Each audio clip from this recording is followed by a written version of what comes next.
Okay friends, स्वागत है आप सबका। ठीक है, मैं विकास सिंह, आपका होस्ट। और आज की हम इस वीडियो में लाइफ साइकिल मेथड्स के बारे में पढ़ने वाले। ठीक है, अब लाइफ साइकिल मेथड की अगर मैं बात करूं तो लाइफ साइकिल मेथड मतलब क्या?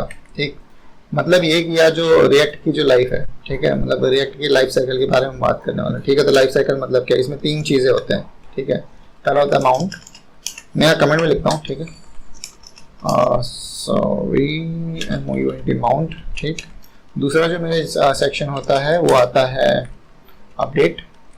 देखो, अमाउंट की हम बात नहीं करते, मैं थोड़ा सा सबको सिंपल लैंग्वेज में लेके चलता हूँ। ठीक है, कुछ चीज़ें बन रही है तो ठीक है, तो मतलब कि कुछ चीज़ बनी मतलब क्रिएट। ठीक, दूसरा जो फेज होता है वो होता है अपडेट। ठीक है, और जो तीसरा फेज होता है, सॉरी, ये मेरा जो सिस्टम है, मतलब ये मेरी गलती नहीं है यार। ठीक है, तो ये जो गलती है वो है मेरे अपने इस सिस्टम की। तो तीन फेजेस होते हैं। ठीक है, या तो पहले सबसे पहले क्या होता है, क्रिएट, कोई भी कंपोनेंट मेरा बनता है। ठीक है, दूसरा उसका फेज क्या होता है, अपडेट, हम उसमें किसी तरह चेंज करना चाहते हैं। तीसरा फेज क्या होता है, डिलीट। राइट, तो ये तीन फेजेस होते हैं। ठीक है, अब इसके करस्पॉन्डिंग हमारे जो क्लास कंपोनेंट है, अगर आप क्लास कंपोनेंट में बात करो तो तीन तरीके के आपको मेथड्स दिए हुए हैं। ठीक है, तीन तरीके के फंक्शन दिए हुए हैं। ठीक, फंक्शन या मेथड दोनों सेम ही बात होते हैं। ठीक है, तो तीन तरीके का आपको वो दिए हुए हैं, फंक्शन दिए हुए जिसका आप यूज कर सकते हो। ठीक है, अब ये यूज करते किस लिए हैं, क्या है, सबसे पहले उन तीनों के बारे में पढ़ लो। ठीक, कि मतलब बेसिकली तीनों फंक्शंस होते क्या हैं। एक जो आपको जो सबसे पहला कंपोनेंट दिया वो क्या दिया हुआ, अब में यहाँ हम बात कर रहे हैं, सबसे पहले ध्यान देना, यहाँ हम बात कर रहे हैं class based component, class component की। ठीक है, क्लास COMPONENT। ठीक है, हम यहाँ क्लास कंपोनेंट के बारे में बात करें तो क्लास कंपोनेंट में इन तीनों चीज़ों को करने के लिए, क्रिएट, अपडेट और डिलीट, इन तीनों चीज़ों के समय पे क्या होगा, ये चीज़ डिसाइड करने के लिए हमको तीन मेथड्स दिए गए, तीन फंक्शन दिए गए। ठीक है, तो तीन फंक्शन का नाम क्या है, पहला है पहला है ओके, यार मैं कई बार मेरे को याद नहीं आते नाम। ठीक है, ओके, तो देखो, पहला है अपना कंपोनेंट डेड माउंट, दूसरा है मेरा कंपोनेंट डेड अपडेट। ठीक है, और तीसरा है मेरा component will unmount. Right, component will unmount. ठीक, अब ये तीन चीजें हैं, और अगर मैं यही चीज बात करूं आपको, ये तो क्लास कंपोनेंट हो गया। ठीक, और क्लास कंपोनेंट और फंक्शन कंपोनेंट में आपको डिफरेंस नहीं पता तो यार देखो, यहाँ जो बना हुआ है ना, यहाँ ये जो बना हुआ है मेरा फंक्शन कंपोनेंट है। ठीक है, और क्लास कंपोनेंट में आपको बना के भी दिखा दूंगा। ठीक, क्योंकि हम दोनों ही चीज़ों में जो लाइफ साइकिल मेथड है उसको सीखने वाले हैं। ठीक है, इस वीडियो के अंदर, तो बिल्कुल भी डरने की बात नहीं है। ठीक, और मैं यहाँ बात करता हूँ फंक्शन कंपोनेंट में। ठीक, तो फंक्शन कंपोनेंट में भी तीनों चीज़ें होती हैं। ठीक, अभी आपको थोड़ा सा मे बी आपको थोड़ा समझ में ना आ रहा हो, ठीक है, बट आपको सारी चीज़ें समझ में आ जाएंगी। ठीक, तो जो फंक्शन कंपोनेंट है, फंक्शन कंपोनेंट में हमारे पास होता है यूज इफेक्ट। ठीक, एक हमारे पास यूज इफेक्ट होता है। ठीक है, और इसी यूज इफेक्ट के अंदर तीनों काम हो रहे होते हैं। ठीक, इसका क्या मतलब है कि अगर मेरे को कुछ, जब मैं कोई भी चीज़ क्रिएट कर रहा हूँ, ठीक है, फॉर एग्जांपल कि यार मैंने यहाँ एक, मान लो कि नया एक पी टैग क्रिएट करता हूँ। ठीक है, मैंने एक नया एक पी एलिमेंट यहाँ क्रिएट किया, और दिस इज, मैंने यहाँ लिख दिया this is a new paragraph. ठीक है, तो ये अभी देखो, अभी इससे पहले की मैं बात करूँ, अभी मैं इसको पहले कमेंट अगर कर दूँ, सॉरी कमेंट है यार, इसको कमेंट वाला मेरा कुछ गड़बड़ हो रहा है, कोई बात नहीं, अभी मैं पहले इसको हटा देता हूँ। ठीक है, तो अगर मैं इसकी UI पे जाऊँ, ठीक, तो UI पे सिर्फ क्या दिख रहा है, this is a tutorial for the life cycle in React. Right, तो अगर मैं यहाँ ये चीज़ ऐड कर रहा हूँ, ठीक है, अब इसको सेव करो तो अगर आप देखोगे तो this is a new paragraph आ गया सामने। ठीक, तो बेसिकली क्या हो रहा है कि अभी इस टाइम पे ये जो मेरा कंपोनेंट है, जो मैंने अभी जस्ट यहाँ डाला, ठीक है, ये जो मेरा पूरा का पूरा कंपोनेंट है, ये अभी बना। ठीक है, ये जैसे ही अभी ये कंपोनेंट बन गया। ठीक, तो जब कंपोनेंट बनता है, ठीक, जिस टाइम पे बनता है उसको हम क्रिएट कहते हैं। ठीक है, क्रिएट हुआ कंपोनेंट, तो क्लास मेथड्स में हम इसको क्रिएट ना कह के उस मेथड को हम क्या बोलते हैं, कंपोनेंट डेड माउंट। ठीक है, कंपोनेंट डेड माउंट, माउंट का मतलब होता है बनना। ठीक है, माउंट का मतलब होता है बनना। ठीक, तो कंपोनेंट बना, जैसे ही कंपोनेंट बना, अगर अब मैं उस टाइम पे कुछ करवाना चाहता हूँ, ठीक है, अगर मैं उस टाइम पे कुछ करना चाहता हूँ तो मैं क्या करूँगा, मैं इस फंक्शन को कॉल करूँगा। ठीक है, और इस फंक्शन के अंदर अपना लॉजिक लिखूंगा। ठीक, अभी हम देखेंगे कि किस तरीके से इसके अंदर लॉजिक लिखना, सारी चीज़ें। ठीक है, सेम तरीके से अगर मैं किसी UI में मेरा कुछ अपडेट होता है, ठीक है, अपडेट का क्या मतलब है, अब यार मान लो कि मैंने यहाँ एक स्टेट डिफाइन की है, ठीक, और मैं यहाँ इसकी वैल्यू एक स्टेट से ले रहा हूँ, ठीक है। तो मैंने बोला डेटा डॉट नेम, ठीक, मैंने बोला डेटा डॉट नेम, और मैंने यहाँ क्या कर दिया, यहाँ एक स्टेट बना दिया, ठीक है। मैंने यूज़ किया, या फंक्शन कंपोनेंट में हम यूज़ स्टेट का यूज़ करते हैं, ठीक है, ये बात आपको पता ही होगी। तो मैंने बोला कॉन्स्ट, और मैंने यहाँ एक स्टेट बना दी। मैंने कौन से उससे बनाई, मैंने बोला कि यार चलो ठीक है नेम से बना देते हैं, और मैंने डेटा डॉट नेम लिख दिया। इसको पहले हटा देता हूँ क्योंकि मैं अभी कुछ ऑब्जेक्ट नहीं बना रहा, ठीक है।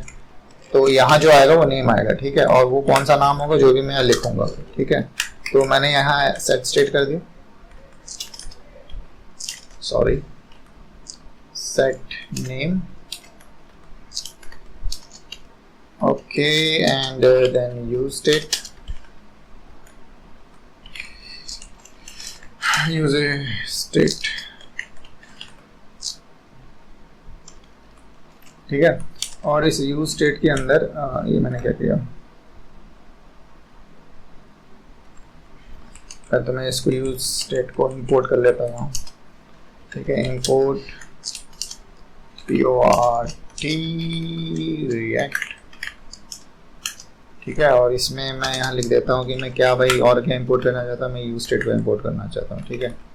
मैंने बोला भाई मैं यूज स्टेट को यहाँ इंपोर्ट करना चाहता हूँ। तो इनिशियली मैंने इसकी वैल्यू क्या दे दी, मैंने बोला भाई विकास, ठीक है, कि मेरा ही नाम है, ठीक है। और मैंने बोला कि यार एक काम करो, जैसे ही कोई यूजर इस पर क्लिक करता है, ठीक, किस पे क्लिक करता है, स्पीड टैग पे क्लिक करता है, मैंने लिख दिया यहाँ ऑन क्लिक, ठीक है। अब तो मैंने बोला कि एक फंक्शन रन कर दो, ठीक है, और फंक्शन का नाम क्या होगा, चेंज नेम, ठीक है। मैंने बोला कि यार इस फंक्शन को रन कर दो, ठीक। तो फंक्शन में बना नहीं होता है, फंक्शन बना देते हैं। तो मैंने लिख दिया है कॉन्स्ट, और मैंने चेंज नेम करके यहाँ एक आर्गुमेंट पास करने की ज़रूरत नहीं है, ठीक है। और देन मैंने यहाँ एक एरो फंक्शन बना दिया, और मैंने यहाँ लिख दिया कि यार इस जो नाम है, जैसे ही कोई इस पैराग्राफ पे क्लिक करेगा, ठीक है, इस नाम को चेंज करके क्या कर दो, आप इसको चेंज कर दो, ठीक है। और मैंने बोला कि इस नाम को चेंज क्या करना है, मैंने बोला कि इसको रजत कर दो, ठीक है, रजत मेरे भाई का नाम है, राइट। तो ये चीज़ मैंने बना दी, ठीक। और मैंने क्या लिखा, ऑन क्लिक पे यहाँ जो नाम है, ठीक है, ऑन क्लिक पे ये चीज़ होनी चाहिए, ठीक। और ये जो नेम है वो कहाँ डिस्प्ले हो रहा है, इधर डिस्प्ले हो रहा है, ठीक। तो अगर आप अभी यहाँ देखो कि अभी ये विकास आपको दिख रहा है, ठीक है, जैसे ही मैं इस पर क्लिक करता हूँ रजत में चेंज हो गया, ठीक है। तो मतलब ये बेसिकली क्या हुआ, अभी यहाँ स्टेट चेंज हुआ, ठीक। अगर मैं इसको रिफ्रेश कर दूँ दोबारा से, तो दोबारा से विकास हो जाएगा, राइट। तो यहाँ बेसिकली क्या हुआ कि यहाँ स्टेट चेंज हुआ, ठीक। अब स्टेट जैसे ही चेंज होता जाता है तो मेरा पूरा का पूरा कंपोनेंट दोबारा बनता है, ठीक है। जैसे ही स्टेट चेंज होता है तो मेरा कंपोनेंट दोबारा बनता है, और इसी को मैं क्या यहाँ बोलता हूँ, इसी चीज़ को मैं यहाँ अपडेट बोलता हूँ, इसी चीज़ को मैं क्या बोलता हूँ, अपडेट बोलता हूँ, ठीक। तो जैसे ही मेरा कंपोनेंट अपडेट होगा, ठीक है, मतलब स्टेट में किसी तरह की वैल्यू चेंज होगी और मेरा जो कंपोनेंट है दोबारा बनेगा, ठीक। तो उस केस में अगर मेरे को कुछ भी कराना है, ठीक, कुछ भी नई चीज़ें, मतलब मेरे कंपोनेंट के बनने अपडेट होने के साथ मेरे को और कुछ चीज़ें अगर करानी है, ठीक, तो ये चीज़ मैं कंपोनेंट डीड अपडेट के अंदर जो मेरा फंक्शन है उसके अंदर लिखता हूँ, ठीक है। और कंपोनेंट विल अनमाउंट के अंदर क्या लिखता हूँ कि अब मान लो कि मैं ये कंपोनेंट में से एक कंपोनेंट में से दूसरे कंपोनेंट में स्विच हो रहा हूँ, ठीक है। तो मतलब पहले वो कंपोनेंट एग्जिस्ट कर रहा था, बट जैसे ही मैंने किसी दूसरे बटन पे क्लिक किया वो एग्जिस्ट नहीं कर रहा, ठीक है। मतलब अब वो एग्जिस्ट नहीं कर रहा, मतलब वो कंपोनेंट मर गया, ठीक। तो इस अनमाउंट का क्या मतलब हो गया, मर गया, ठीक है, मर गया, ठीक। तो इसी चीज़ को हम क्या बोलते हैं कि तीन ही चीज़ होती हैं, ठीक है। जब आपका कंपोनेंट या तो इनिशियली क्रिएट होगा, या फिर अपडेट होगा, या फिर डिलीट होगा, ठीक। डिलीट का मतलब सिंपल सा कि वही कंपोनेंट जो था वो अब नहीं है, ठीक है। तो कंपोनेंट विल अनमाउंट। तो क्लास कंपोनेंट जो हमारे होते हैं, क्लास कंपोनेंट में हम ये तीन मेथड्स का यूज़ करते हैं, ठीक है। और अगर मैं फंक्शन कंपोनेंट की बात करूँ, जैसे ये फंक्शन कंपोनेंट है, ठीक, तो मेरे को इसमें तीन मेथड्स की यूज़ करने की जरूरत नहीं है। मैं सीधा बस एक यूज़ इफेक्ट मैं इंपोर्ट कर सकता हूँ, ठीक है। एक मैंने बोला यूज़ इफेक्ट इंपोर्ट कर लेता हूँ, ठीक। और मैंने बोला कि सर मैं इस यूज़ इफेक्ट जो हुक है मेरा, ठीक है, ये मेरा क्या है, एक तरह का हुक है, तो मैं इस यूज़ इफेक्ट हुक को डायरेक्ट यूज़ करके ये तीनों ही काम, ठीक, component did update, component did mount और कंपोनेंट विल अनमाउंट, ये तीनों ही जो चीज़ें हैं वो एक ही जगह पर करा सकता हूँ, ठीक है। तो मैंने क्या बोला कि यार एक इस तरीके से बना लो, देन आपने ये यूज स्टेट को आपने डिफाइन कर दिया और उसके अंदर हम चीज़ें लिख सकते हैं। अब ये यूज स्टेट क्या है, फंक्शन है, ठीक है। इस फंक्शन को देखने के लिए आप ये देखो, हमने यूज स्टेट नाम के हुक बनाए, ठीक है, उसके अंदर हमने फंक्शन पास किया है, ठीक है। ये हमारे फंक्शन में हम आर्गुमेंट्स भी पास कर सकते हैं और उस ये जो है हमारा ओवरऑल ये जो हमारा यूज इफेक्ट है एक फंक्शन है, ठीक है, जो कि एक फंक्शन को एज एन आर्गुमेंट लेता है, ठीक। और यूज इफेक्ट को आप एक हायर ऑर्डर फंक्शन भी कह सकते हो, ठीक है। तो अगर मान लो कि मैं आपको इसको दिखाना चाहूँ तो मैंने बोला कि यार एक काम करो, जैसे ही मेरा कंपोनेंट बन जाता है, ठीक है, एक अलर्ट मैसेज दे दो, ठीक, बस ये दिखाने के लिए कि यार ये यूज इफेक्ट काम कर रहा है, ठीक है, और कब काम कर रहा है ये चीज़ दिखाने के लिए। तो मैंने बोला कि चलो एक अलर्ट दे दो, और आपको अलर्ट क्या देना है, आपको अलर्ट देना है कि दिस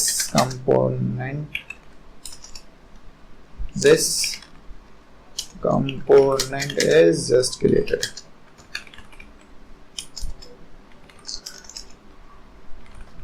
ठीक है।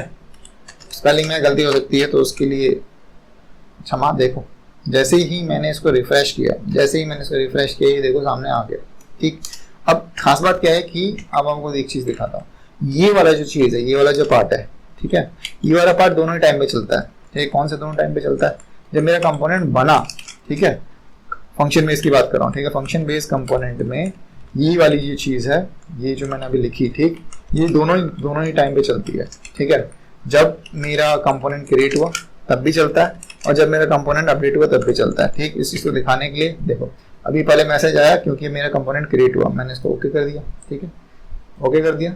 अब जैसे ही मैं इस पर क्लिक करूंगा, मतलब मेरे स्टेट में चेंज हुआ और मेरा कुछ ना कुछ अपडेट होगा, उस समय भी मैसेज आना चाहिए अगर यहाँ अपडेट में काम कर रहा है तो। लेट्स ट्राई, क्लिक करते हैं, ठीक है, और देखो आ गया, समझे, मैंने क्लिक किया और वो आ गया, ठीक।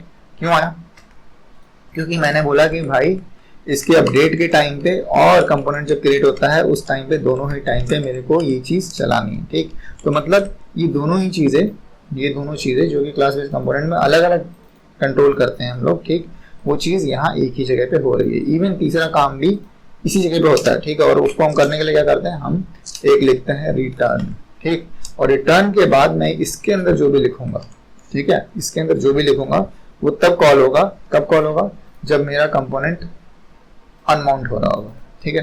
तो जो भी मैं स्टेटमेंट यहाँ लिखूंगा रिटर्न के बाद, वो सारा का सारा तब कॉल होगा जब मेरा कंपोनेंट अनमाउंट हो रहा होगा। तो मतलब अनमाउंट होने से जस्ट पहले, ठीक, अपडेट होने के जस्ट बाद, ठीक, और यहाँ कंपोनेंट बनने से जस्ट बाद, समझ में आ रहा है। तो ये चीज यहाँ अपडेट होने से जस्ट पहले ये चीज चलेगी, ठीक है, यहाँ कंपोनेंट बनने के बाद ये चीज चलेगी, क्या चीज, ये चीज चलेगी, ठीक। और यहाँ अगर मैं इस रिटर्न स्टेटमेंट के अंदर कुछ भी लिखूं, ठीक, तो वो कंपोनेंट में जैसे अनमाउंट होने वाला होगा उससे बाद में ये चीज चलेगी, ठीक है, उससे पहले ये चीज चलेगी। तो ये तीन चीज होती है। अब ये तो मैंने आपको दिखा दिया एक थोड़ा सिंपल सा एग्जांपल, जिसको मैंने यूज इफेक्ट्स की मदद से आपको दिखाया, ठीक है। तो यूज इफेक्ट का आपको समझ में आ गया कि यूज इफेक्ट कैसे काम करता है, राइट।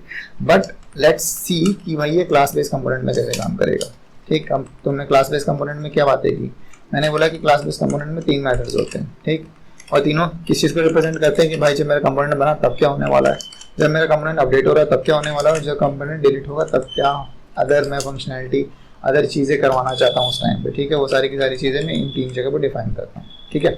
तो लेट्स सी कि अभी हमने ये फंक्शन बेस्ड कंपोनेंट है, आपको दिख रहा है फंक्शन ऐप, देन हमने यहाँ स्टेट डिफाइन की, देन इस तरीके से एक मैसेज लिखा और इसके क्लिक पे हमने क्या किया, हमने इस क्लिक पे ये रिजल्ट प्रिंट कराया, राइट, ये चीज़ हुई। तो यहाँ जाके अपडेट हुआ, अपडेट के टाइम पे मैंने आपको दिखा दिया कि यार ये चीज़ यूज इफेक्ट में कैसे काम कर रही है, राइट है। मगर अब मैं क्या करने वाला हूँ, अब मैं इसको क्लास बेस बनाने वाला हूँ, क्या करना हूँ, क्लास बेस बनाने वाला हूँ, ठीक है। तो क्लास बेस बनाने के लिए सबसे पहले तो आपको भाई रिएक्ट से रिएक्ट तो इम्पोर्ट करना ही पड़ेगा, प्लस आपको इम्पोर्ट करना पड़ता है कंपोनेंट।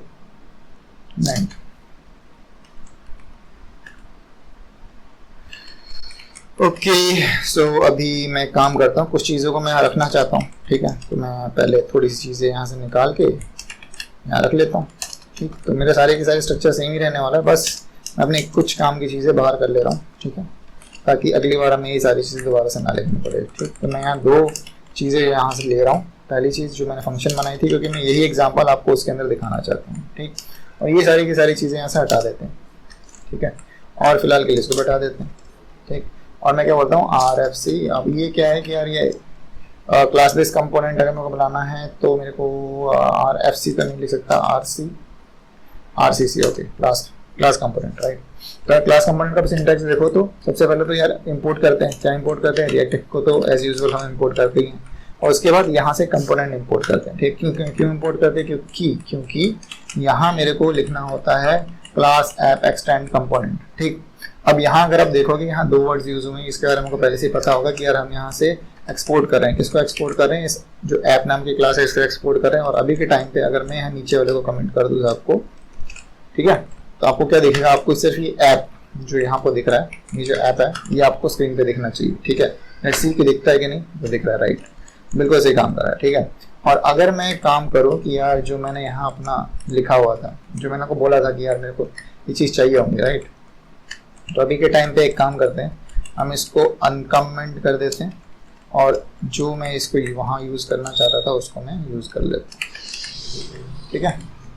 इसको आगे हटा देते हैं और देन एज यूजुअल मैं यही चाहता था और ये हमारा मैसेज था और इसको हमने ऐसे प्रिंट कर दिया, ठीक है।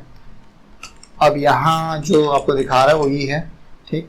वो ऐसा क्यों दिखा रहा है, क्योंकि वो उसको समझ में नहीं आ रहा कि आप जो भी कराना चाहते हो वो क्यों है।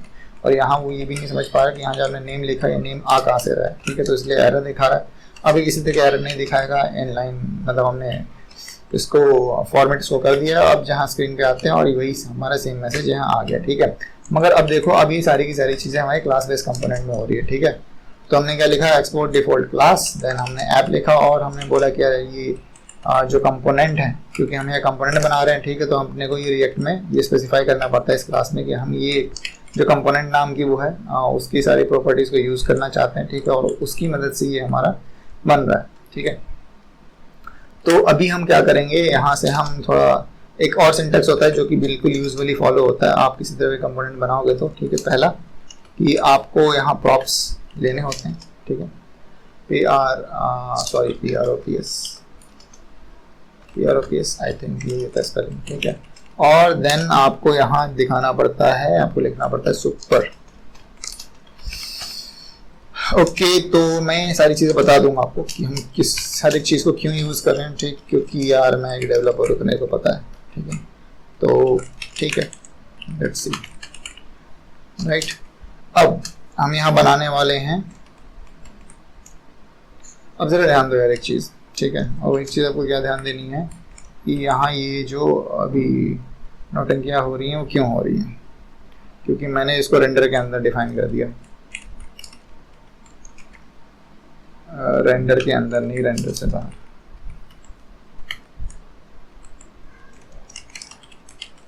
अपने को यहाँ कंस्ट्रक्टर बनाना पड़ता है, ठीक है, क्यों, क्योंकि कंस्ट्रक्टर के अंदर ही हमारा प्रॉप्स आते हैं, ठीक है। और हमारा और क्या क्या आते हैं, कंस्ट्रक्टर के अंदर हमारा प्रॉप्स आता है और कंस्ट्रक्टर के अंदर ही हम लोग अपने स्टेट डिफाइन करते हैं, ठीक है। तो क्लास कंपोनेंट में जिस तरीके से आप क्या करते थे, जिस तरीके से हम बेसिकली फंक्शन कंपोनेंट में डायरेक्ट यूज स्टेट का यूज़ कर लेते हैं, ठीक है, तो इसमें इस तरह का हुक नहीं होता, राइट। तो आपको यहाँ चीज़ें डिफाइन करनी पड़ती है, ठीक है। तो यहाँ स्टेट को अगर आपको डिफाइन करना है तो उससे पहले अगर यहाँ से जो भी इस कंस्ट्रक्टर के अंदर मतलब इस क्लास के अंदर मैं अगर ये दिखाना चाहता हूँ कि देखो ये जो मेरा क्लास है, ये जो मेरा ऐप नाम का क्लास है, इसके अंदर प्रॉप्स आ रहे हैं, कहाँ से आ रहे हैं भाई, इसके पेरेंट से आ रहे हैं। मैं इसको ये दिखाना चाहता हूँ या उन प्रॉप्स को यूज़ करना चाहता हूँ तो मेरे को कंस्ट्रक्टर के साथ में आगे प्रॉप्स लिखना पड़ता है, ठीक है। पहली चीज़ तो ये, ठीक। और दूसरा अभी इसके अंदर आ तो गया, ठीक है, मतलब ये कह रहा है, मेरा ऐप कंपोनेंट ही कह रहा है कि यार ठीक है मैं प्रॉप्स को एक्सेप्ट करने के लिए तैयार हूँ, ठीक। मगर अगर मैं इस पूरे प्रॉप्स को अपने एप्लीकेशन में भी यूज़ करना चाहता हूँ, उसने एक्सेप्ट तो कर लिया, मगर क्या मैं अभी इसको एप्लीकेशन में यूज़ कर सकता हूँ, नहीं कर सकता, ठीक है। तो एप्लीकेशन में यूज़ करने के लिए मेरे को लिखना पड़ता है सुपर, ठीक। क्या लिखना पड़ता है, सुपर। अब ये सुपर लिखने के बाद क्या हुआ, सुपर लिखने के बाद मुझे हमने ये बता दिया हमारे एप्लीकेशन को कि यार ये यहाँ से जो प्रॉप्स जो आ रहे हैं, ठीक है, मैं इसको अपने कंपोनेंट में भी यूज़ करना चाहता हूँ, ठीक है, मैं इसको यहाँ अपने कंपोनेंट में भी यूज़ करना चाहता हूँ, ठीक। तो अभी अपन थोड़ा सा वहाँ आ जाते हैं जहाँ हम हैं, ठीक है।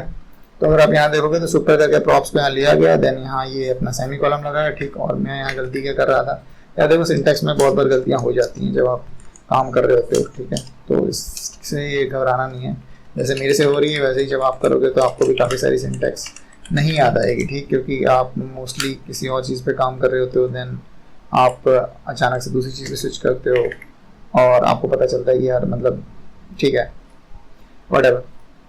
हमने कंस्ट्रक्टर बनाया, यहाँ कंस्ट्रक्टर इस तरह से बनना था, बना तो दिया, दिक्कत इसलिए आ रही है। ओके मैंने यहाँ कंस्ट्रक्टर्स CONSTRUCT कंस्ट्रक्टर लिखा है, प्रॉप्स लिखा है एंड देन यहाँ सुपर लिखा है। देखो आपको ना, देखो अगर मेरे ट्यूटोरियल में किसी तरह एरर आती है तो वो पॉइंट आपके लिए सबसे ज़्यादा ज़रूरी है, ठीक है। क्यों ज़रूरी है? क्योंकि उसी पॉइंट पर आपको वो चीज़ें सीखने को मिलेंगी कि भाई जब आप एप्लीकेशन बिल्ड कर रहे होते हो, ठीक, तो किस किस तरीके की एरर्स आती हैं। और एरर था किस लिए? ये एरर था शायद क्योंकि मैंने सेमी कॉलम नहीं दिया था। सेमी कॉलम तो यहाँ आएगा ही नहीं, ठीक है। तो मतलब ये ऊपर का कहीं ना कहीं का मैंने कुछ एरर दे दिया है और ये एरर था इस कॉलम की वजह से, ठीक। क्यों? क्योंकि ये जो राइट अभी भी एरर है और ये एरर अगर आप देखना चाहते हो तो इसके ऊपर हवर करोगे तो ये आपको आ जाएगा। बोल रहा है कि भाई कुछ मिसिंग है। क्या मिसिंग है? बोल रहा है कि parsing error missing semicolon, कहीं ना कहीं सेमी कॉलम मिसिंग है, राइट। अब मैंने कहाँ सेमी कॉलम मिस कर दिया? I need to figure out, ठीक है। चलो इसको हम बाद में बना देंगे दोबारा से। अभी मैंने इसको लिखा और सेमी कॉलम मिसिंग है, राइट। तो सेमी कॉलम मिसिंग है, सेमी कॉलम मिसिंग है, कहाँ मिसिंग है? राइट यहाँ तो पहले ये आना चाहिए था, सॉरी। इसको हमने क्योंकि शुरू किया तो इसको क्लोज तो करना पड़ेगा, ठीक है। और दूसरी चीज़ एरर ये एरर है कहाँ से? ठीक है, एक काम करते हैं अपन इसको सबसे पहले कॉपी कर लेते हैं यहाँ से यहाँ तक। हो सकता है कि शायद मेरी स्पेलिंग में नहीं कुछ गलती हो, राइट। तो स्पेलिंग यार, स्पेलिंग मेरी बड़ी गलती होती है। I am not that professional in spellings, ठीक। तो हाँ कहीं ना कहीं स्पेलिंग में गलती हो रही थी, ठीक। तो इसकी वजह से इसको पता नहीं चल रहा था, ठीक है, कोई बात नहीं। अभी बेसिकली क्या करना होता है, अभी ये प्रॉप्स, ठीक। तो ओके ग्रेट, अभी समझ में आया क्योंकि मैंने यहाँ कुछ नीचे डिफाइन नहीं किया था, मैंने यहाँ बस कंस्ट्रक्टर बना के छोड़ दिया था, ठीक है। तो इसलिए वो एरर था, राइट। तो बेसिकली अगर आपको यहाँ इस जगह पे आपको स्टेट को डिफाइन करना होता है, ठीक। जिस तरीके से हम वहाँ यूज स्टेट का यूज़ करते हैं तो यहाँ यूज स्टेट नहीं होता है, यहाँ पर दिस डॉट स्टेट लिखना पड़ता है, ठीक है। जब आप दिस डॉट स्टेट लिखते हो, ठीक है, तो दिस डॉट स्टेट लिखने के बाद आप इस स्टेट के अंदर वो सारे के सारे जितने भी आप स्टेट्स बनाना चाहते हो उसको आप यहाँ डिफाइन कर सकते हो, ठीक। तो मैंने यहाँ बोला कि यार यहाँ मैं नेम नाम का एक स्टेट बनाना चाहता हूँ जिसकी इनिशियल वैल्यू मैं विकास रख रहा हूँ, ठीक है। और वही मैं काम करने वाला जो हम यहाँ कर रहे थे, ठीक। तो अब मैंने अगर इस स्टेट की जो इनिशियल वैल्यू है अगर मैं इसको अपने यहाँ पैराग्राफ में यूज़ करना चाहता हूँ, ठीक है, तो मुझे जैसे मैंने वहाँ क्या किया था, वहाँ मैंने एक सेमी कॉलम्स बोल रहा हूँ, यहाँ करली ब्रेसेस लगाए थे, ठीक। और उसके अंदर मैंने सीधा क्या लिख दिया था, मैंने अपना नेम लिख दिया था, ठीक है, क्योंकि मैंने वहाँ जो वेरिएबल डिफाइन किया है स्टेट का जो नाम है वो क्या नेम है, राइट। मगर यहाँ अगर मैं सिर्फ नेम लिखूंगा तो इससे काम नहीं चलेगा, राइट। तो यहाँ मेरे को क्या करना पड़ेगा, यहाँ मेरे को लिखना पड़ेगा this dot state dot name, ठीक। तो अब अगर आप देखोगे तो यहाँ मेरा ये नाम जो मैंने यहाँ डिफाइन किया वो वहाँ आ रहा होगा, ठीक है। देख लेते हैं, आ रहा है, ठीक है। This is the new paragraph Vikas, right. तो अगर अब मैं चाहता हूँ कि वही चीज़ जो मैंने वहाँ ऐड की थी, पहले तो यार उसको इम्प्लीमेंट करके देख लेते हैं, ठीक। तो उसके लिए मैंने को क्या बनाना पड़ेगा, यहाँ मेरे को एक फंक्शन बनाना पड़ेगा, ठीक। और फंक्शन भी हम जिस तरीके से वहाँ बनाते हैं वहाँ नहीं, यहाँ भी सेम तरीके से बना सकते हो, बट वहाँ हम जैसे फंक्शंस लिखते हैं तो यहाँ फंक्शंस नहीं लिखते, ठीक है।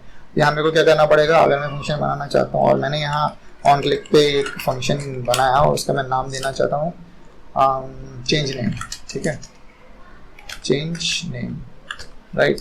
तो मेरे को सॉरी यहाँ स्पेलिंग में कुछ गलती हो गई है, CHANGE, ओके कोई बात नहीं, ये सारी चीज़ तो होती रहती है। तो मैंने चेंज नाम से फंक्शन बनाना, तो अब थोड़ा सा ध्यान देना, मैं कंस्ट्रक्टर के अंदर नहीं बनाऊंगा फंक्शन, ठीक है, कंस्ट्रक्टर के बाहर और रेंडर से पहले, कंस्ट्रक्टर के बाहर और रेंडर से पहले, ठीक है। यहाँ मैंने फंक्शन बनाया और यहाँ मैंने ब्रैकेट दे दिया, अब मैंने इसको रिप्रेजेंट कर दिया भाई ये मेरा फंक्शन, ठीक।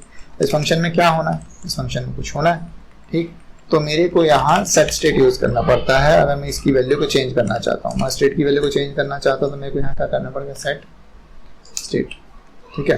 और स्टेट जब भी आएगा हमारे दिस आता आएगा। ठीक, अभी दिस क्या है, दिस रिप्रेजेंट कर रहा है यार, दिस रिप्रेजेंट कर रहा है कि ये इसकी मेन बॉडी क्या है।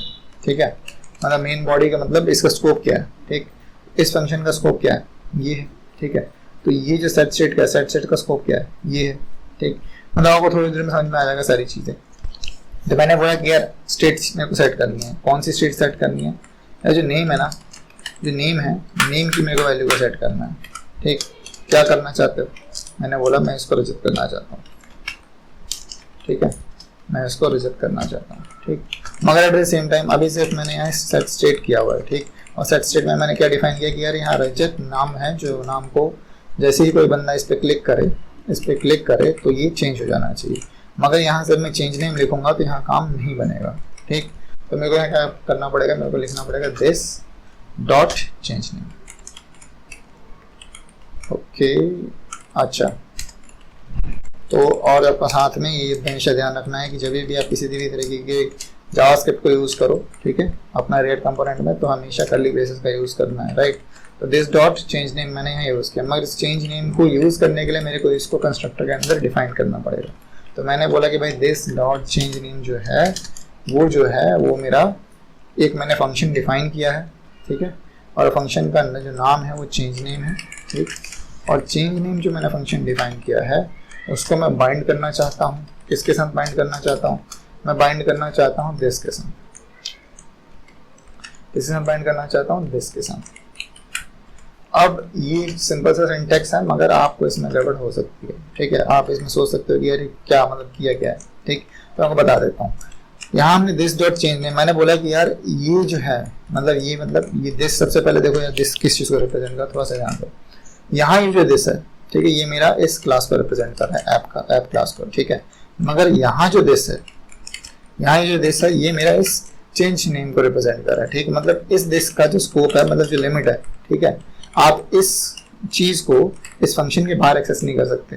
ठीक है, ये जो अंदर हमने चीज़ लिखी है इसको हम इस फंक्शन से बाहर एक्सेस नहीं कर सकते। ठीक है, तो इस फंक्शन से बाहर एक्सेस करने के लिए मेरे को क्या करना पड़ेगा, मैं अगर इसको डायरेक्ट इस ऐप के साथ यूज़ करना चाहता हूँ, ठीक है, तो मेरे को यहाँ सबसे पहले इसको कॉल करना पड़ेगा और डिफाइन करना पड़ेगा कि ये जो दिस है, ठीक है, this dot change name, this इस फंक्शन के इस क्लास कंपोनेंट के अंदर, इस क्लास कंपोनेंट के अंदर जो मेरा इसका ये देखो पहला जो दिस आया उसने क्या बोला कि ये क्लास कंपोनेंट है। ठीक है, तो इस क्लास कंपोनेंट का तो कुछ चेंज नेम है। ठीक है, तो चेंज नेम कहाँ है वो सर्च करेगा। ठीक है, उसको मिल गया, अच्छा चेंज नेम यहाँ है। ठीक, तो उसने पकड़ लिया कि ठीक है क्लास कंपोनेंट के अंदर सर्च नेम है, चेंज नेम है। ठीक है, उसको बाइंड कर दिया। बाइंड का मतलब क्या, उधार लिया।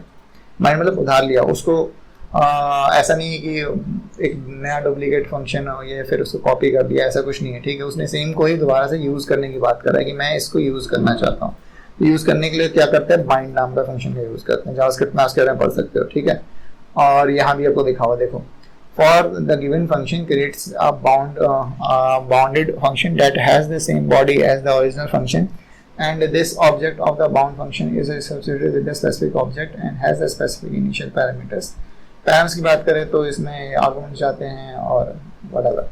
ठीक, तो मैं को सिंपल समझा देता हूँ। तो यहाँ बेसिकली क्या कर रहे हैं कि हमने बोला कि इसके अंदर भाई ढूंढो एक चेंज नेम नाम का कुछ चीज़ है। तो चेंज नेम नाम का एक फंक्शन है, उसको बाइंड करना है इस कंपोनेंट के साथ, इस क्लास बेस कंपोनेंट के साथ। ठीक है, अब अगर मैं सीधा दिस डॉट नेम को यहाँ कहीं भी कॉल करूंगा तो वो सीधा इसको एक्सेस कर सकता है। ठीक है, सीधा इसको एक्सेस कर लेगा। राइट, तो लेट्स सी कि यार ये काम करता है कि नहीं। सबसे पहले तो ये देखना है। ठीक है, यहाँ विकास लिखा हुआ है, मैं इसको क्लिक करूंगा तो रिजल्ट में चेंज हो रहा है। ठीक है, तो मतलब हमारा जो फंक्शन है जो हमने बनाया बिल्कुल सही काम कर रहा है। ठीक, और कॉल करने का मेथड भी बिल्कुल सही है। ठीक है, तो देखो फंक्शन भी इस तरीके से यहाँ डिफाइन करते हैं क्लास बेस कंपोनेंट में, और ये बिल्कुल ही अलग है फंक्शन बेस कंपोनेंट से। ये बात आपको समझ में आ गई होगी। राइट, तो अभी मैं यहाँ दिखाना चाहता हूँ आपको कुछ सिंपल सी चीज़। ठीक, क्या चीज़ दिखाना चाहता हूँ, मैं दिखाना चाहता हूँ वही चीज़ जो मैंने आपको अभी थोड़ी देर पहले दिखाई थी। ठीक है, मैंने आपको क्या बोला था, क्लास बेस कंपोनेंट में तीन चीज़ें होती हैं। ठीक है, क्या चीज़ें होती है, तीन होती हैं। पहला मैंने बोला कि आपको क्लास बेस कंपोनेंट में होता है अपना कंपोनेंटेड अपडेट। ठीक, कंपोनेंटेड माउंट, कॉपी कर लेते हैं। ठीक, दूसरा जो हम देखेंगे कंपोनेंट डेट माउंट के अलावा component will update will unmount कैसे काम करता है, ठीक है। और हम तीसरा देखेंगे कि यार ये जो अपना कंपोनेंट डेट अपडेट है, ठीक है, वो कैसे काम करता है, कंपोनेंट डेट अपडेट।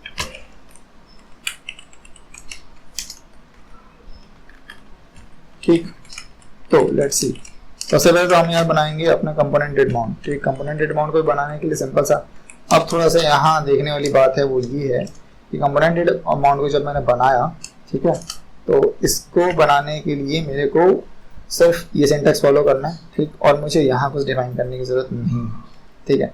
जैसे सिंपल सी बात करूँ, जैसे मैंने एक फंक्शन बनाया था, ठीक है, चेंज नेम का मैंने फंक्शन बनाया, ठीक, और इस चेंज नेम के फंक्शन के बनाने के बाद इस चेंज नेम के फंक्शन के बनाने के बाद मेरे को डिफाइन करना पड़ा भाई कि इस फंक्शन को इस ऐप के इस क्लास कंपोनेंट से लिंक करो, ठीक है। तो लिंक करोगे तभी आप इसको एक्सेस कर सकते हैं अपने एप्लीकेशन में, नहीं तो नहीं कर सकते, ठीक। मगर ये जो कंपोनेंट डेट माउंट है इनबिल्ट बना हुआ है, ठीक, इसको हमारे ऐप कंपोनेंट को क्लास कंपोनेंट को पता है कि भाई ये है, ठीक है, और इसके लिए मेरे को वहाँ डिफाइन करने की जरूरत नहीं है, ठीक। तो मैंने बोला कि चलो अलर्ट करो, ठीक है, क्या अलर्ट करो, कंपोनेंट क्रिएटेड, कंपोनेंट बन गया, ठीक है, देखो आ गया, कंपोनेंट बन गया, ठीक। मगर अब ध्यान देना कि जैसे वहाँ यूज इफेक्ट में क्या हुआ था, यूज इफेक्ट में फिर मैंने इसको ओके करने के बाद यहाँ क्लिक किया था, ठीक है, क्लिक करने के बाद नाम चेंज होने के साथ साथ क्या हुआ था, नाम चेंज होने के साथ साथ मेरा वो जो यूज इफेक्ट था वो चला था, ठीक है। यहाँ मैंने क्लिक किया, नाम चेंज हो गया मगर किसी तरह का चेंज नहीं हुआ, वो जो अलर्ट था जो मैंने यहाँ लगाया दोबारा से नहीं आया, ठीक है। क्यों नहीं आया, क्योंकि ये कंपोनेंट डेट माउंट है, ठीक है। ये सिर्फ और सिर्फ तभी चलता है जब मेरा कंपोनेंट इनिशियली बनता है, ठीक है। मैं आपको दोबारा से रिफ्रेश कर रहा हूँ इस पेज को, आप देखना कि जैसे मैं इसे रिफ्रेश करूंगा मतलब कि कंपोनेंट उसमें बन रहा, ठीक है, और उस कंपोनेंट के बनने के साथ अलर्ट मैसेज आ जाएगा आगे, ठीक है। कंपोनेंट के बनने से ठीक पहले ये चीज़ चलती है, क्योंकि यहाँ देखो कंपोनेंट बना अभी नहीं बना, कंपोनेंट बना अभी नहीं बना, ठीक है, कुछ भी पीछे से अभी रेंडर नहीं हुआ। जैसे ही मैं इसको क्लिक करूंगा रेंडर हो गया, ठीक है। तो कंपोनेंट डेट माउंट मतलब अगर जस्ट मैं कंपोनेंट के बनने से पहले कुछ करना चाहता हूँ तो वो चीज़ डिफाइन करूंगा, ठीक है। अब ये चेंज हुआ बट कंपोनेंट अपडेट हुआ है, ठीक है, क्योंकि इसकी वैल्यू चेंज हुई है, तो कंपोनेंट दोबारा से बना है, ठीक है, मतलब दोबारा से बना है, मगर उसको बनना नहीं कहेंगे, उसको अपडेट बोलेंगे। क्यों, क्योंकि वो हमने किसी न किसी इवेंट के साथ ट्रिगर कराया, राइट। तो अगर अब मैं यही चीज़ जो मैं वहाँ यूज इफेक्ट के थ्रू कर रहा था मैं यहाँ करना चाहता हूँ, तो मेरे को क्या करना पड़ेगा, मेरे को करना पड़ेगा कंपोनेंट डेट माउंट ना करके मेरे को डिफाइन करना पड़ेगा कंपोनेंट डेट अपडेट, ठीक है। और अब अगर आप यहाँ देखोगे तो पहले ये चल गया, ठीक है, कंपोनेंट के बनने के समय चला, ठीक। अब दूसरा, ये जैसे ही मैं इस पर क्लिक करूँगा तो ये ओके, हम क्रिएटेड नहीं करते, हम इसको अपडेटेड लिख देते हैं, ठीक है। आपको पता चलेगा कि यही ब्लॉक चला, ठीक है। अब यहाँ कंपोनेंट इज क्रिएटेड लिखा हुआ है, ठीक है, ओके कर दिया। अब मैंने जिस पर क्लिक किया कंपोनेंट इज अपडेटेड, देखा आपने ये सेकंड ब्लॉक चला, ठीक। और कब चला, जस्ट अपडेट होने से पहले। अगर आप यहाँ देखो, यहाँ थोड़ा ध्यान से देखो, विकास अभी भी लिखा हुआ है इधर, मतलब अभी कंपोनेंट अपडेट नहीं हुआ, तो ये जो चला है मेथड जस्ट कंपोनेंट के अपडेट होने से पहले चला। जैसे मैं ओके क्लिक करूंगा नाम चेंज हो गया, राइट। तो ये हो गया मेरा component did mount, component did update, ठीक। उसी तरीके से मेरा क्या होता है, कंपोनेंट जैसे ही मरने वाला होगा, मैं उस समय पे अगर कुछ अलर्ट करना चाहता हूँ तो मैं लिखता चलो यार component is deleted, component will be deleted, ठीक है। तो मैंने यहाँ मैसेज प्रेस किया, लिख दिया, ठीक है। और मैं यहाँ क्या लिखना चाहता हूँ कि चलो ठीक है, कंपोनेंट विल अनमाउंट होगा, राइट, कंपोनेंट विल अनमाउंट, और मैंने इसको कर दिया ओके, ठीक। अब यहाँ आ गया क्रिएट के टाइम पे कंपोनेंट बन रहा है।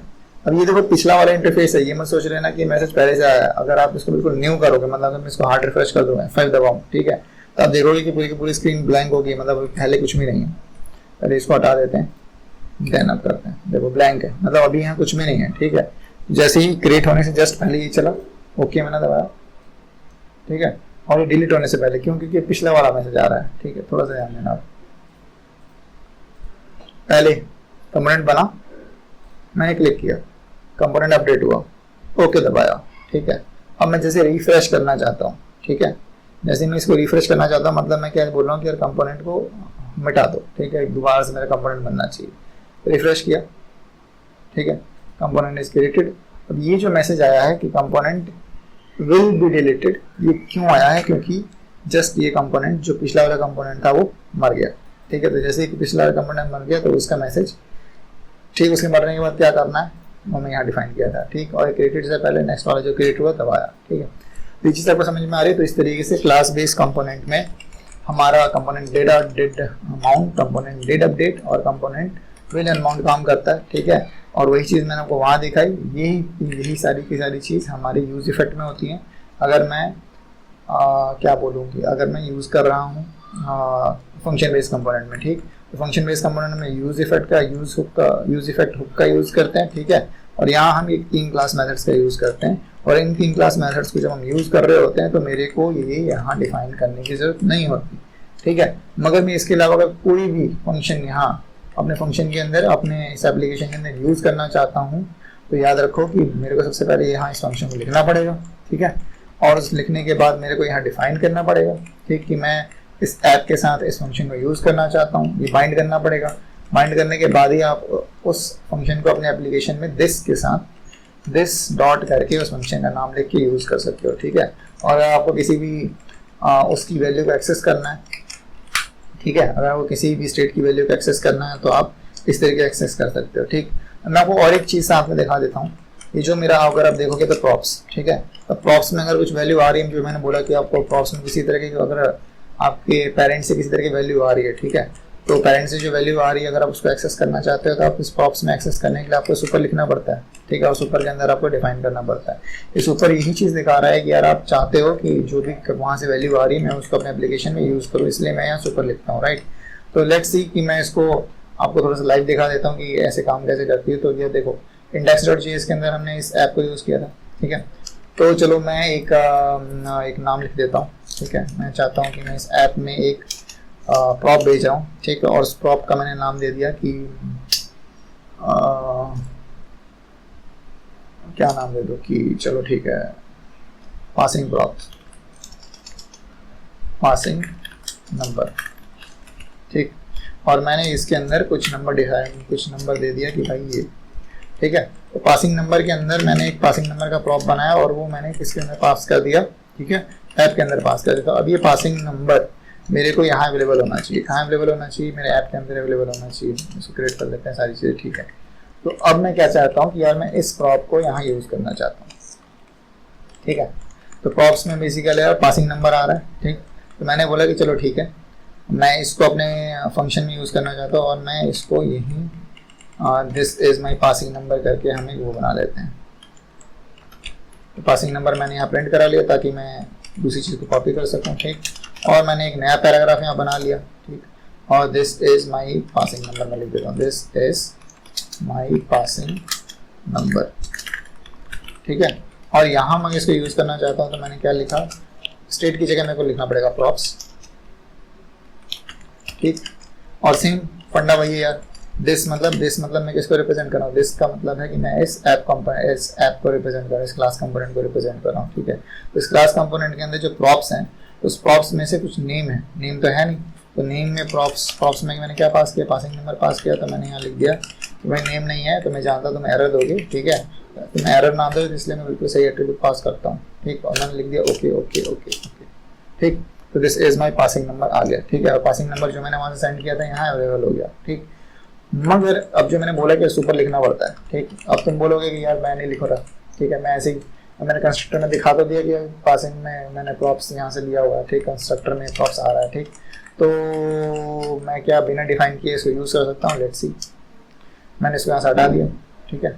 तो एरर दे देगा, बहुत सारा एरर देगा, ठीक है। लेट्स सी कौन एरर दे रहा है यार। एरर को देखने का ना मतलब थोड़ा सा अलग तरीका है, आपको इंस्पेक्ट करके देखना पड़ता है, ठीक है। और एरर आपको कभी भी एलिमेंट में नहीं दिखेगा, कंसोल में देखेगा, ठीक। तो यहाँ एरर आ रहा है, क्या आ रहा है, by trying to use that following icon. ये तो चलो आइकन वाले छोड़ो, हाँ कुछ भी नहीं बना, क्यों, क्योंकि यहाँ एरर आ गया, एबव एरर। यहाँ क्या लिखा हुआ है कि constructor error mountain trees, tree के कंस्ट्रक्ट होने में कुछ ना कुछ तरह की एरर आई है क्योंकि हमने वहाँ जो डिफाइन किया है वो सही नहीं किया हुआ है। ठीक है, तो मेरे को यार इसको डिफाइन करना ही पड़ेगा, तो मैं इसका प्रॉप्स को ले रहा हूँ। और ठीक है, मैं काम करता हूँ, आपको दिखाने के लिए एक सिंपल सी चीज़ करता हूँ। मैं यहाँ ये प्रॉप्स पास नहीं करता, ठीक है। सुपर मैंने लिख दिया मगर मैंने पास नहीं किया। तो क्या अब ये जो आपको पहले, ये पहले वाला कंपोनेंट है, अभी का बना हुआ नहीं है, पहले ध्यान दो, ठीक है। तो अगर मैं यहाँ एंटर मारूँ तो क्या यहाँ नंबर के बाद, this is my passing number के बाद ये नंबर आएगा? मेरे ख्याल से नहीं आना चाहिए। आपको क्या लगता है? एंटर करके देखते हैं, ठीक है। एंटर किया, एंटर किया, एंटर किया, ठीक।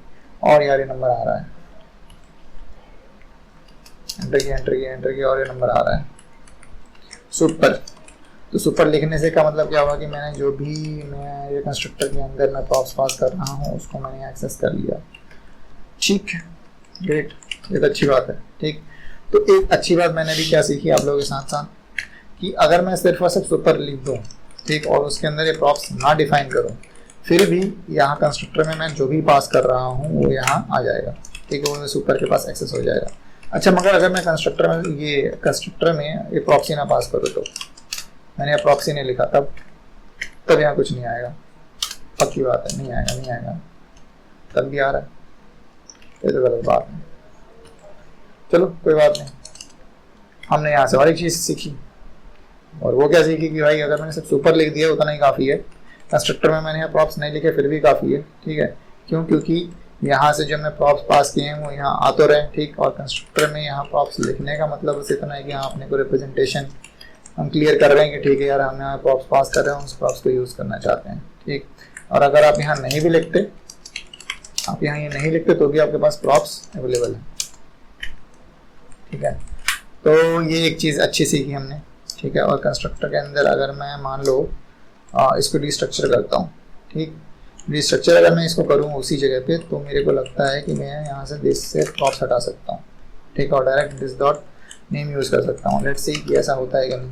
तो मैंने पासिंग नंबर करके लिख दिया, ठीक है, और मैंने यहाँ नीचे गया और मैंने बोला कि यार दिस डॉट प्रॉप्स को गोली मारो।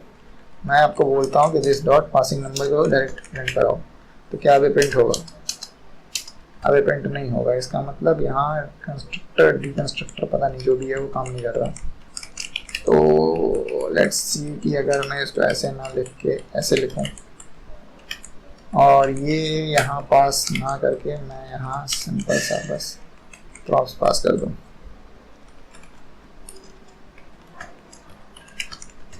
यार देखो मेरा एक्सपेरिमेंट चल रहा है, ठीक है। Passing number is not defined.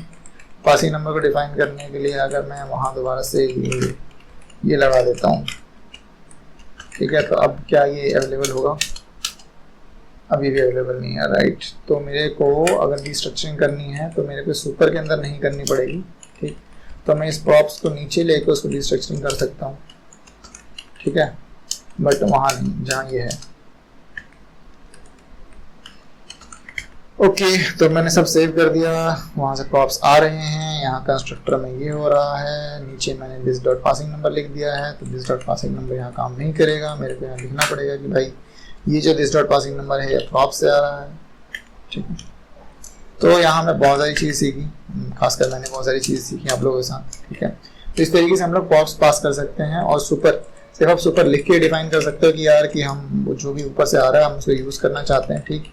और इस कंस्ट्रक्टर में प्रॉप्स लिखो, प्रॉप्स नहीं लिखो, इस सुपर में प्रॉप्स लिखो, प्रॉप्स नहीं लिखो, उससे कुछ फर्क नहीं पड़ रहा, राइट। और जब भी आपको एक्सेस करना हो, अगर आप स्टेट की वैल्यूज को एक्सेस करना चाहते हो तो आपको क्या लिखना पड़ेगा? दिस डॉट स्टेट डॉट जो भी उसका वेरिएबल का नेम है वो। और अगर आप प्रॉप्स की वैल्यू को एक्सेस करना चाहते हो तो आपको लिखना पड़ेगा this dot props dot passing number and whatever you want to write there, right. So this is a simple example जिसमें हमने कि जो लाइफ साइकिल मेथड्स हैं, क्लास बेस्ड कंपोनेंट में, फंक्शन बेस्ड कंपोनेंट में, दोनों ही जगह हमने इस चीज़ को समझा, ठीक है। और नेक्स्ट वाली वीडियो में जो नेक्स्ट मैं वीडियो आपके सामने लेके आने वाला हूँ उसमें हम इसी component did mount, component will update और कंपोनेंट डेट अपडेट को बहुत ही अच्छे से कुछ प्रैक्टिकल एग्जांपल के साथ समझने की कोशिश करेंगे, ठीक। समझने की नहीं मतलब एक एप्लीकेशन छोटी सी बनाने की कोशिश करेंगे इन तीनों चीज़ों का यूज़ करके, ठीक है। सो मिलते हैं अपने नेक्स्ट वीडियो में, और तब तक के लिए goodbye, thank you for watching.